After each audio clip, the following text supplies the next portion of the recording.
Business organisation. जैसे कि मैंने स्टूडेंट्स पार्ट 1 में बताया था कि चैप्टर बहुत ही खास और बहुत ही इंपॉर्टेंट है, और थोड़ा सा जितने कि हमारे बाकी चैप्टर्स आ रहे हैं, एक चैप्टर 6 और एक चैप्टर 2, तो ये थोड़े से लेंथी हैं, ये 4 या 5 पार्ट्स में खत्म हो जाएंगे।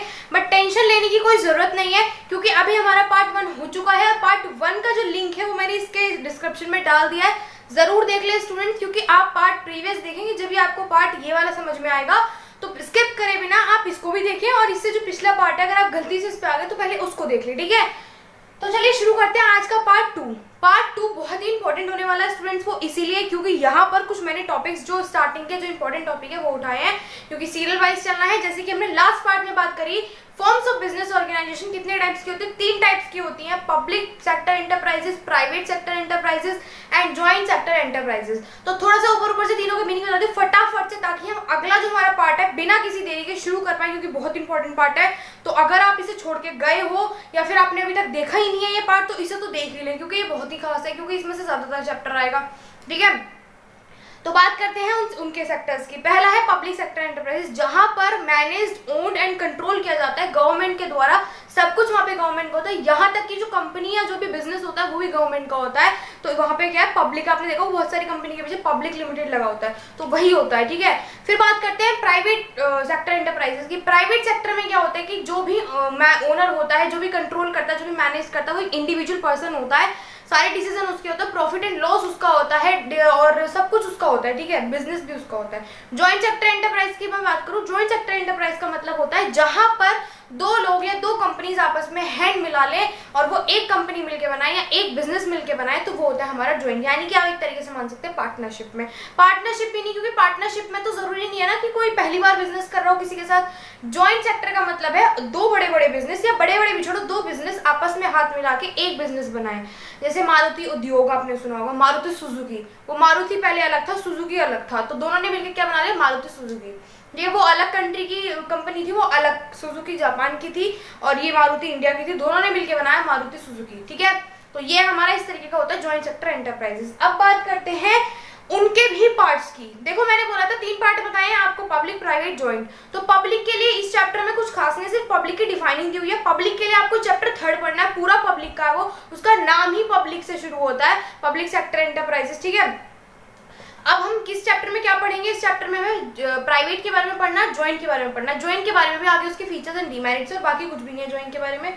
प्राइवेट का है पूरा चैप्टर, तो इसे ध्यान से पढ़ें। इसमें 3 पार्ट्स मैंने इंपॉर्टेंट बताए। प्राइवेट के 5 से 6 पार्ट है, company, partnership, cooperative society, sole proprietorship, partner, joint Hindu family partnership, ये हमारे कुछ 5-6 ऐसे हैं, कंपनी हमारे 5-6 ऐसे हैं जो प्राइवेट सेक्टर एंटरप्राइज के टाइप्स हैं, कंपोनेंट्स हैं, कि इतने टाइप्स के बिजनेस होते हैं प्राइवेट सेक्टर एंटरप्राइज में। अब भाई आप बोलो कि प्राइवेट सेक्टर में किस टाइप के होते हैं, कि प्राइवेट तो मतलब ऐसे थोड़ी कि कोई भी एक अकेले इंसान को खोल के बैठ जाएगा इतने बड़े बिजनेस को, नहीं। प्राइवेट में भी बहुत सारे पार्ट हैं, यानी कि जैसे कि मैंने बताया कंपनी है, एक अकेला बंदा बिजनेस कर रहा है, वो सोल प्रोप्राइटरशिप हो गई, और जॉइंट हिंदू फैमिली है, जॉइंट स्टॉक है, एंड हमारा कंपनी हो गया, कोऑपरेटिव सोसाइटीज, ये सारे पार्ट्स हैं प्राइवेट सेक्टर एंटरप्राइज के। उसमें से मैंने ये 2 उठाए हैं इस वीडियो में, यानी sole proprietorship and joint Hindu family या हिंदू फैमिली बिजनेस। ये आपने सुना होगा अपनी बुक में, नाम ये देखा होगा, अभी तक टीचर ने पढ़ाया होगा। अब हम बात करेंगे सबसे पहले सोल प्रोप्राइटरशिप की। सोल प्रोप्राइटरशिप का मतलब क्या है स्टूडेंट्स? सोल का मतलब है 1 एंड प्रोप्राइटर का मतलब है ओनर। अब जैसे कि आपने कॉमर्स लिया तो बिजनेस इकोनॉमिक्स अकाउंट्स पढ़ने वाले हो, तो मैं एक कॉमन वर्ड्स के नाम बता देती हूँ। प्रोप्राइटर, एंटरप्रेन्योर और बिजनेसमैन, तीनों एक ही बात है।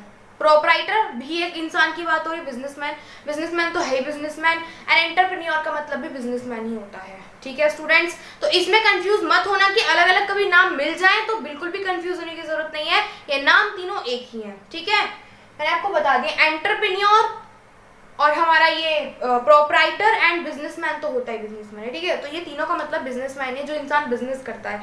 अब इसमें फीमेल भी हो सकते हैं, मेल भी हो सकता है, इसमें कोई जरूरी नहीं है मेल ही मेल होंगे, ठीक है। तो चलिए शुरू करते हैं। तो मैंने ये बताया सोल प्रोप्राइटरशिप का मतलब है, सोल का मतलब है 1 मतलब अकेला बंदा, एंड प्रोप्राइटर का मतलब ओनर, मतलब अकेला ओनर। अब इसकी डेफिनेशन देख लेते हैं।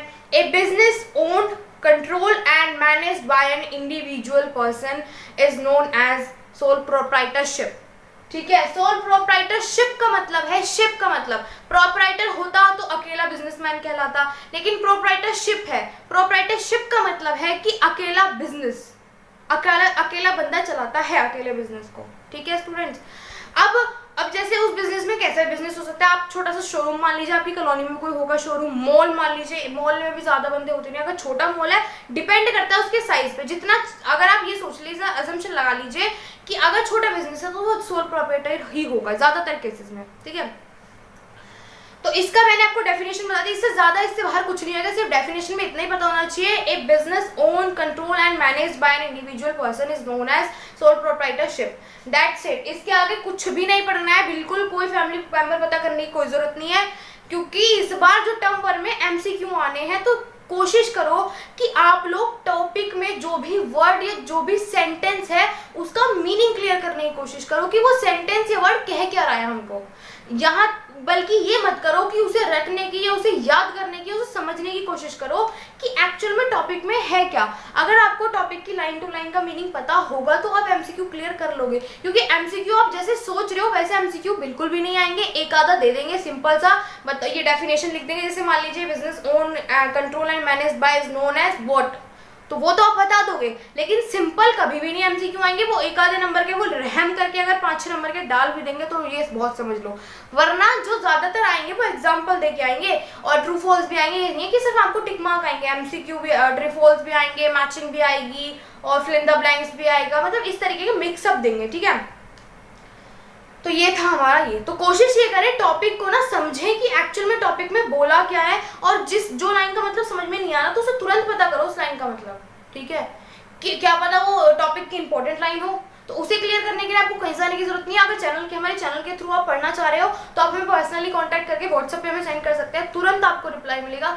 ठीक है, क्योंकि डाउट क्लियर नहीं होगा तो आगे हमें पढ़ने में मजा नहीं आता। ठीक है स्टूडेंट्स, अब बात करेंगे इसके फीचर्स की। आप देखो जैसे ही हम 11th क्लास में आते हैं तो हमें सबसे बड़ी दिक्कत ये होती है कि 11th खासकर से कॉमर्स में, 11th में ज़्यादातर ये प्रॉब्लम निकल कर आती है, बिकॉज ऑफ, क्योंकि मुझे भी खुद के अपने टाइम पे थी, लेकिन मैंने बहुत जल्दी ये चीज़ समझ ली थी। हमें हमारे टीचर ने कहा था कि आप फीचर्स को ध्यान से देखो, फीचर्स, कैरेक्टरिस्टिक एंड नेचर, ये तीनों एक ही है। ठीक है, तो इसमें कंफ्यूज मत होना। तो फीचर्स उन्होंने बोला था आप फीचर्स ध्यान से देखो, अगर आपको फीचर्स समझ में आ जाएंगे ना तो आप इसी में से फायदे और नुकसान पता कर लोगे। देखो मेरिट का मतलब क्या है, एडवांटेज, एडवांटेज का मतलब क्या है, क्या फायदा है, एंड अगर मैं डीमेरिट की बात करूँ, डीमेरिट की बात है क्या नुकसान हुए, और नुकसान का मतलब क्या है आप डिसएडवांटेज बोल लीजिए। ठीक है, तो ये हमारा, आप अगर उन्होंने बोला था कि अगर आप फीचर्स समझ गए ना तो आप मेरिट एंड डीमेरिट अपने आप बना लोगे।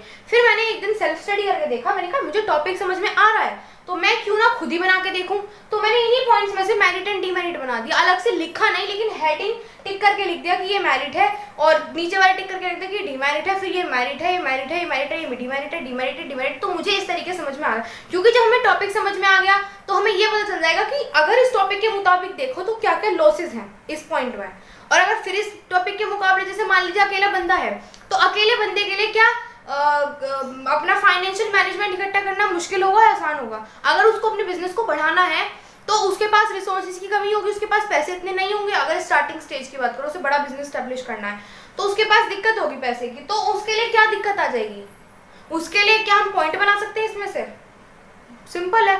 ठीक है, अब मैं बात करूं अगर उसे बिजनेस बंद करना हो या खोलना हो, जल्दी छोटा बिजनेस है फटाफट खोल लेगा तो क्या पॉइंट आ सकता है, ये रहा formation and closure, easy formation and closure. बताओ क्या टफ पड़ा, कुछ टफ पड़ा नहीं ना, तो मतलब इस तरीके से हम बना सकते हैं, इतना टफ नहीं है ना, इतना भाई ये तो बहुत मिथ होता है बच्चों को दिमाग में बहुत बड़ा, ये दुर्भाग्य की बात है कि हर बच्चे हर सब्जेक्ट को इंग्लिश के साथ कंपेयर करते हैं। यहाँ पर आपके पास इंग्लिश बहुत अच्छी है या नहीं है उस पर डिपेंड नहीं करता है स्टूडेंट, डिपेंड यहाँ पे ये करता है आप कितना चीजों को रियल लाइफ से रिलेट करके कितना चीजों को समझ के और पेपर पे उतारते हो। और अब तो पेपर पे उतारने वाली बात भी उन्होंने खत्म कर दी टर्म 1 में, टर्म 2 में तो ये है दिक्कत, लेकिन टर्म 1 में तो हमें चीजों को समझ के एनालाइज करके टिक करना है। ठीक है, तो इंग्लिश नहीं भी आती है ना, बहुत अच्छी कमांड भी नहीं है इंग्लिश पे, या मैं ये कहती हूँ एवरेज इंग्लिश भी नहीं है, तब भी आप इसमें 100 आउट ऑफ 100 स्कोर कर सकते हो।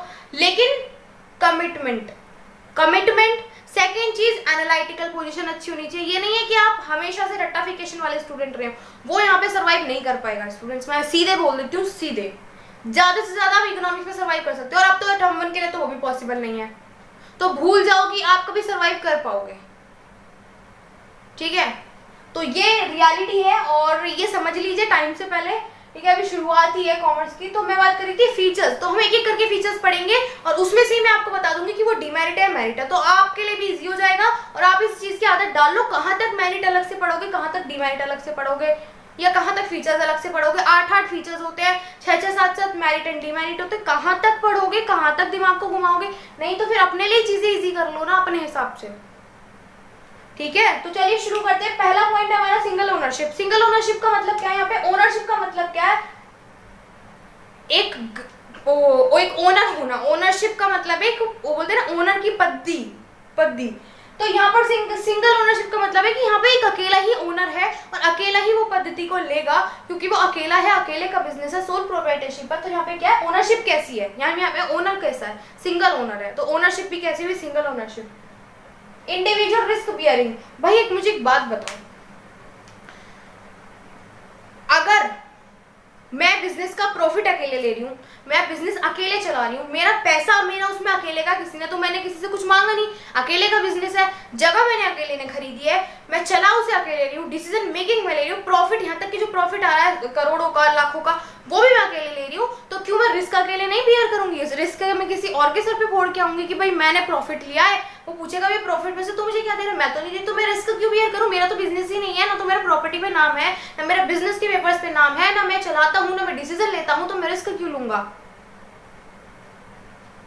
ठीक है, आप अपने रिजल्ट का भार किसी और के सर पे नहीं फोड़ सकते। आप पूरे साल मस्ती करो, आप पूरे साल कैंटीन में खाना खाओ, आप पूरे साल टीचर से पढ़ाई करो, ट्यूशन आप जाओ पूरे साल, लेकिन एग्जाम देने के टाइम पे आपने एग्जाम में भी जो आप लिखा है, लेकिन रिजल्ट के टाइम पे आप बोल रहे हो नाम तू अपना लिखवा ले, ऐसे नहीं चलता। तो यहाँ पर भी वही है कि रिस्क भी आप अकेले ही लोगे, तो यहाँ पर क्या इंडिविजुअल रिस्क बियरिंग, रिस्क भी आप इंडिविजुअल ही बियर करोगे और अपने आप ही बियर करोगे, किसी को दोगे नहीं या किसी के साथ नहीं बांटोगे। ठीक है, no separate legal entity.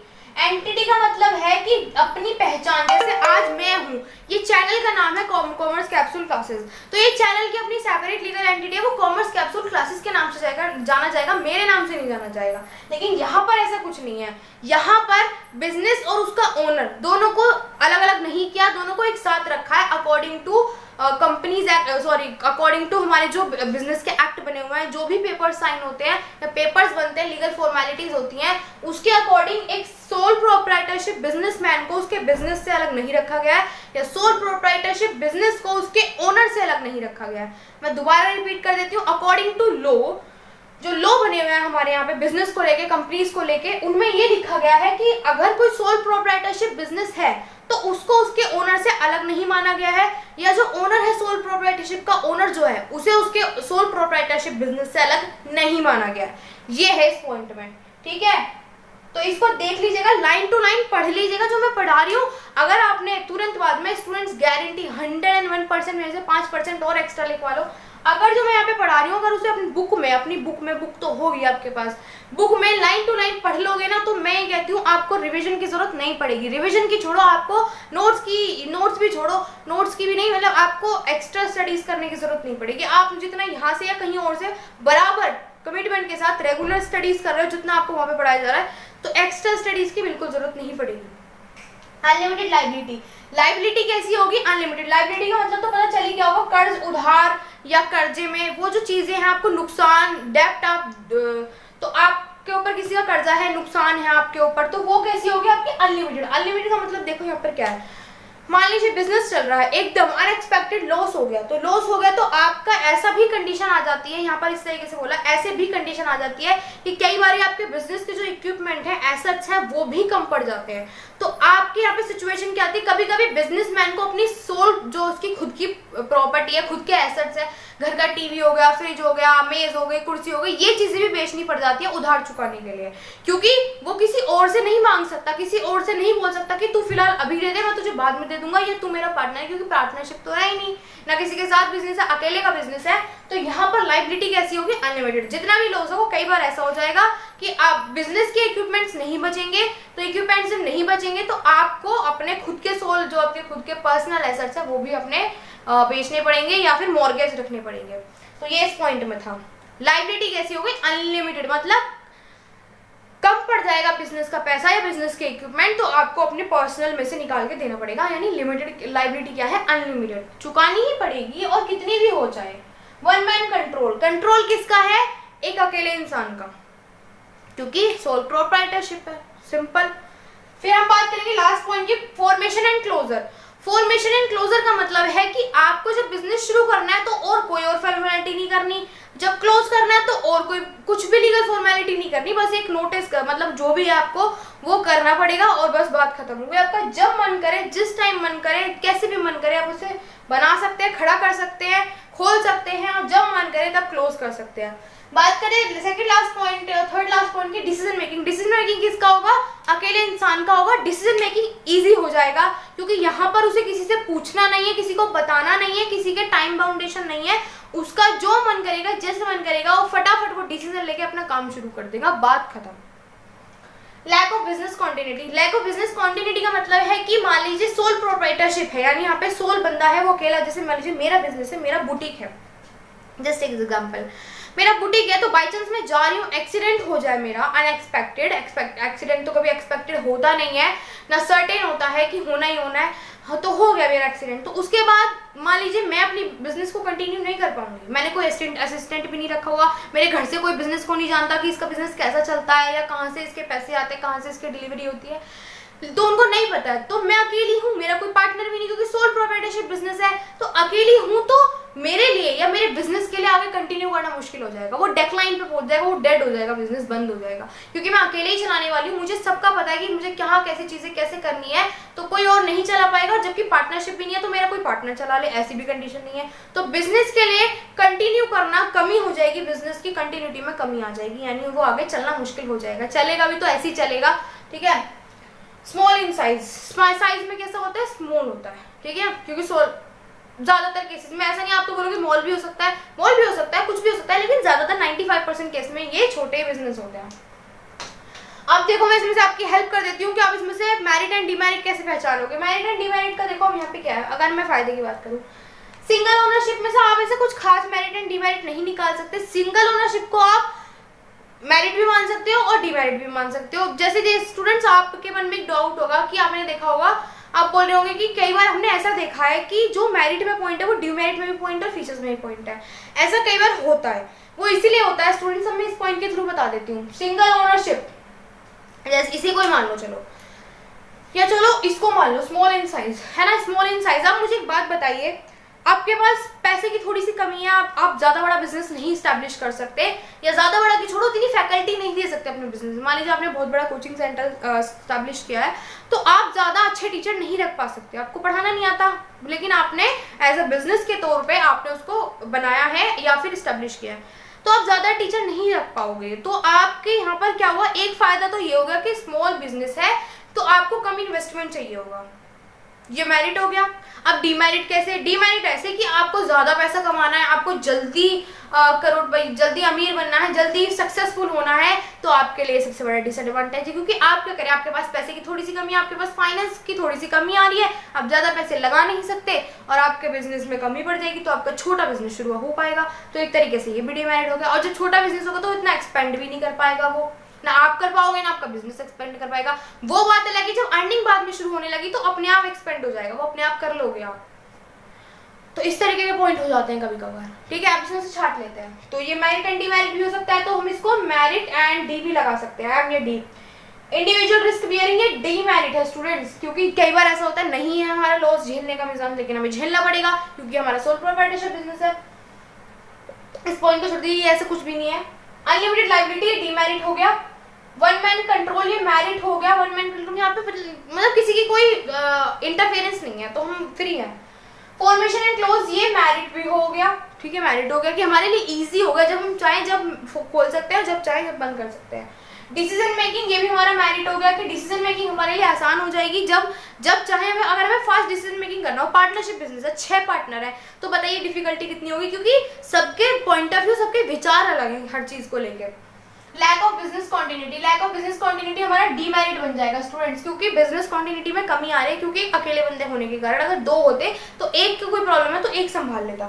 Small in size, merit and demerit भी हो सकता है। तो बन गए नहीं बन गए, 5-5 बना दिए दोनों के, बताओ क्या प्रॉब्लम है।